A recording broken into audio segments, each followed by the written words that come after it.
అద్వానీని మురళీ మనోహర్ జోషి గారిని 75 సంవత్సరాల నిబంధన పెట్టి వాళ్ళని ప్రధానమంత్రులను చేయలేదు కాబట్టి నరేంద్ర మోడీ గారు కూడా రేపు సెప్టెంబర్ 17కు 75 ఏళ్ళు పూర్తి అవుతున్నాయి.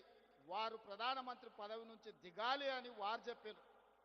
కానీ నరేంద్ర మోడీ గారి పరమ భక్తుడు నిశికాంత్ దూబే గారు ఒక మాట చెప్పారు.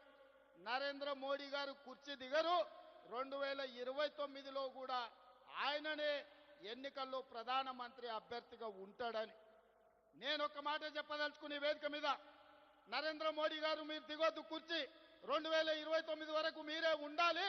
2029 ఎన్నికల్లో అటల్ బిహారీ వాజ్పేయి ఆర్ఎస్ఎస్ చేయలేని పని, నరేంద్ర మోడీని గద్దె దించే పని మా సోదరుడు మా నాయకుడు రాహుల్ గాంధీ గారు, మా నాయకుడు రాహుల్ గాంధీ గారి నేతృత్వంలో మా ప్రతి కాంగ్రెస్ పార్టీ కార్యకర్త దేశం నలుమూలల నుంచి కార్యోన్ముఖులై ఎన్నికల యుద్ధ రంగంలో నరేంద్ర మోడీని ఓడిస్తాం, ఢిల్లీ గద్దె నుంచి నరేంద్ర మోడీని దించుతాం. ఇదే మా శపథం అని చెప్పి జంతర్ మంతర్ సాక్షిగా నేను చెప్పదలుచుకున్నా. నిశికాంత్ దుబే ఇంకొక మాట అన్నాడు, నరేంద్ర మోడీ గారు లేకపోతే బీజేపీకి 150 సీట్లు కూడా రావు అని. నిశికాంత్ దూబే గారికి వేదిక మీద నుంచి విజ్ఞప్తి చేస్తున్నా, దూబే గారు మీరు డైరీలో రాసుకోండి, నరేంద్ర మోడీ గారి పేరు మీదనే ఎన్నికలకు రాండి, 150 కంటే ఒక్క సీటు కూడా ఎక్కువ రానియం. నరేంద్ర మోడీ కాదు, మొత్తం ఆయన అభిమానులందరూ లేకపోతే భారతీయ జనతా పార్టీ నాయకులందరూ ఉమ్మడికి వచ్చిన 150 సీట్ల కంటే ఒక్క సీటు కూడా ఎక్కువ రానియం. రాహుల్ గాంధీ గారిని గెలిపించి ఈ దేశానికి ప్రధానమంత్రిని చేస్తాం. ఇవాళ రాకపోతే మోడీ గారు మీకున్న మార్గం ఒక్కటే, అయితే మా బిల్లులు ఆమోదించండి, మా బలహీన వర్గాలకు 42% రిజర్వేషన్లు ఇవ్వండి. గద్దె మీద ఉంటే 42% ఇవ్వాల్సిందే. నువ్వు 42% ఇవ్వకపోతే గద్దె మీద నుంచి మేము దించుతాం, 42% రిజర్వేషన్ సాధించుకుంటాం. మీరు తెలంగాణ శక్తిని, తెలంగాణ ప్రజల పోరాట స్ఫూర్తిని తక్కువగా అంచనా వేస్తున్నారు. నరేంద్ర మోడీ గారు, బీజేపీ నాయకులారా, ఆనాడు ఇందిరాగాంధీ ఎస్సీ ఎస్టీల రిజర్వేషన్లను బలంగా అమలు చేసింది. ఎస్సీ ఎస్టీ సోదరులకు ఇండ్లు లేని వాళ్ళకి ఇండ్లు ఇచ్చింది, ఇంటి స్థలాలు లేని వాళ్ళకి ఇంటి స్థలం ఇచ్చింది, ఇల్లు కట్టుకోవడానికి ఇందిరమ్మ ఇల్లు ఇచ్చింది, భూమి లేని వాళ్ళకు భూమి ఇచ్చింది, దున్నేవాడికే భూమి హక్కు అన్న నక్సలైట్ల నినాదాన్ని లక్షలాది ఎకరాల భూములు దళితులకు అసైన్మెంట్ పట్టాల పేరు మీద భూములు ఇచ్చింది.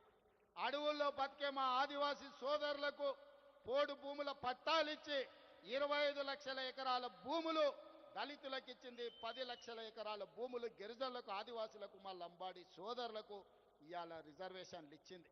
ఇవే కాదు, డాక్టర్లుగా, లాయర్లుగా, ఇంజనీర్లుగా, ఐఏఎస్లుగా, ఐపీఎస్లుగా, ఐఎఫ్ఎస్లుగా ఈరోజు రాజ్యాధికారాన్ని నడుపుతున్నారంటే సిఎల్పి నాయకుడిగా బట్టి విక్రమార్క గారు అసెంబ్లీలో కేసీఆర్తో కొట్లాడిందంటే ఇందిరమ్మ నాడు దళితుల పట్ల, గిరిజనుల పట్ల తీసుకున్న నిర్ణయాలు ఇవాళ డాక్టర్ మల్లు రవి గారు డాక్టర్ అయినరు, బట్టి విక్రమార్క గారు ఉప ముఖ్యమంత్రి అయినరు, మా దామన్న ఉమ్మడి రాష్ట్రానికి ఉప ముఖ్యమంత్రిగా పనిచేసిండు. ఈరోజు మెడికల్ అండ్ హెల్త్ డిపార్ట్మెంటుని సమర్థవంతంగా నిర్వహిస్తుండు. ఆ విధంగా ఇందిరాగాంధీ గారు దళితుల, గిరిజనుల గుండెల్లో, ఆదివాసీ లంబాడి తాండాలలో ఒక దేవతా మూర్తిగా ఈరోజు వాళ్ళ ఇండ్లల్లా గుర్తుంది. వాళ్ళ తల్లిదండ్రులతో పాటు ఇందిరాగాంధీ గారు ఫోటోను పెట్టుకొని ఇవాళ ఎస్సీ ఎస్టీలు ఇందిరమ్మను పూజిస్తారు. ఇందిరమ్మ, అమ్మ అనే పదంలో ఉన్న మధురం, అమ్మ అనే పదంలో ఉన్న అనుబంధం. ఇందిరమ్మ మన కన్న తల్లి కాకపోవచ్చు, సొంత తల్లి కంటే ఎక్కువ ఆదివాసులను, గిరిజనులను, దళితులను చూసుకున్నది కాబట్టి ఇందిరాగాంధీ, ఇందిరమ్మ ఈ దేశానికి నాయకత్వం వహించింది. ఆమె పుత్రుడు రాజీవ్ గాంధీ ఆనాడు ఈ దేశంలో కంప్యూటర్ను ప్రవేశపెట్టిండు. ఆయన మిత్రుడు శామ్ పిట్రోడా టెలికాం టెక్నాలజీని ప్రవేశపెట్టిండు.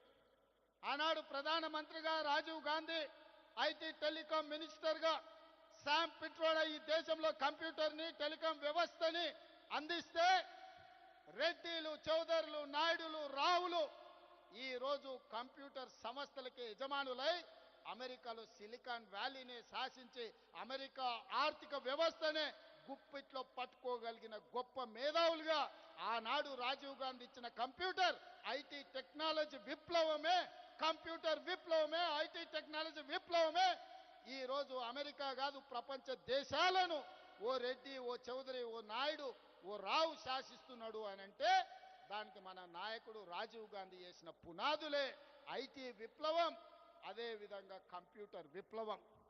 ఆనాడు ఇందిరాగాంధీ, ఆ తర్వాత రాజీవ్ గాంధీ విధానాలలో మా బలైన వర్గాలకు సంపూర్ణమైన న్యాయం జరగలేదని మా నాయకుడు రాహుల్ గాంధీ గారు గుర్తించాడు.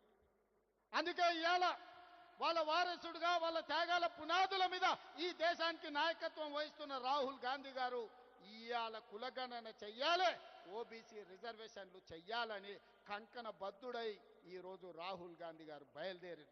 అందుకే ఈనాడు దేశం నలుమూలల ఇది ఎజెండాగా మారింది.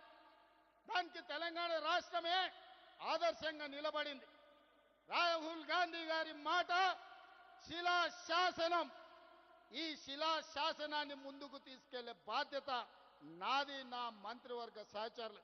ఎవరైనా సరే, ఎంత గొప్పోడైనా, ఎంత పెద్దోడైనా, ఏ పదవిలో ఉన్నా సరే రాహుల్ గాంధీ గారి శిలాశాసనానికి ఎదురొస్తే వాళ్ళ పాలిట మరణ శాసనం తెలంగాణ రాష్ట్రం రాయబోతుంది. రాహుల్ గాంధీ గారి సందేశమే దేశం నలుమూలలకు చేరవేయడానికి ఈరోజు జంతర్ మంతర్కు వచ్చినాం సోదరులారా.